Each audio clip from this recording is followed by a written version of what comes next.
शहीद सहाफ़त अरशद शरीफ कत्ल केस में अहम मोड़। तहकीकाती कमेटी को शक, कत्ल के ताने बाने दुबई से मिलते हैं। वज़ीर आज़म की तश्कील करदा 2 रुकनी कमेटी के सेक्रेटरी खारजा और UAE में पाकिस्तानी कौंसल जनरल को अलग अलग ख़त लिख दिए। कौंसल जनरल को 14 नवंबर और सेक्रेटरी खारजा को 23 नवंबर को ख़त लिखे गए। कौंसल जनरल के नाम ख़त में कहा गया, टीम को कीनिया में पता चला कि कत्ल के ताने बाने दुबई से मिलते हैं। टीम ने UAE में पाकिस्तानी हुकाम, वीज़ा, प्रेस कौंसलर और कौंसलर पासपोर्ट को बयानात कलमबंद कराने का कहा। ख़त में दुबई हुकाम से ताउन मांगने के लिए कहा गया। अरशद शरीफ के वीज़े के नकल, सफरी दस्तावेज़ात 10 से 20 अगस्त तक दुबई में क़याम की तफसील मांगी गई। अरशद शरीफ के दुबई में क़याम की CCTV फुटेज, नक़्ल व हरकत, मुलाकातों की तफसील तलब की गई।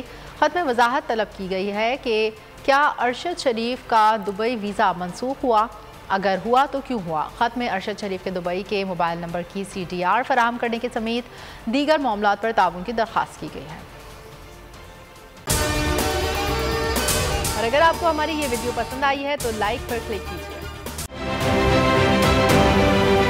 जाली केस है ना, ये हम पे उस वक्त बनाए गए थे जब हुकूमत यही थी, इन्हीं लोगों की हुकूमत थी ना। और ये जाली केस, इनको मैं नहीं कह रहा इस केस को जाली केस, इनको पाकिस्तान में क्या पूरी दुनिया में एक ऐसा शिकायत कुंदा नहीं मिला, एक ऐसा कंप्लेनेंट नहीं मिला जिसने ये कहा हो कि हमारे साथ फ्रॉड हुआ है। तो ये खुद ही बन गए कंप्लेनेंट और ये खुद ही इन्होंने खुद ही इन्वेस्टिगेशन की, उसकी खुद ही तफ्तीश भी की, यानी कि कंप्लेनेंट भी है, इन्वेस्टिगेशन ऑफिसर भी है। और इन द एंड इन्होंने फिर उसके बावजूद ये कोर्ट में जमा कराया कि जी ये केस जाली केस था, जो कुछ एग्जैक्ट कर रहा था सब लीगल। ये मेरी बात नहीं है, ये इनके इन्वेस्टिगेशन ऑफिसर की बात। आज फिर उन्हीं की हुकूमत है और अब तो हमने नारा नहीं लगाया, अब तो हम हकीकी सहाफत कर रहे हैं।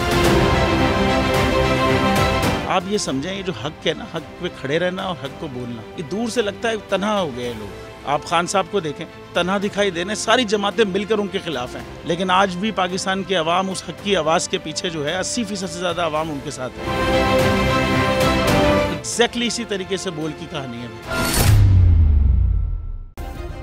सब्सक्राइब करें और बेल दबाएं ताकि कोई खबर रह न जाए।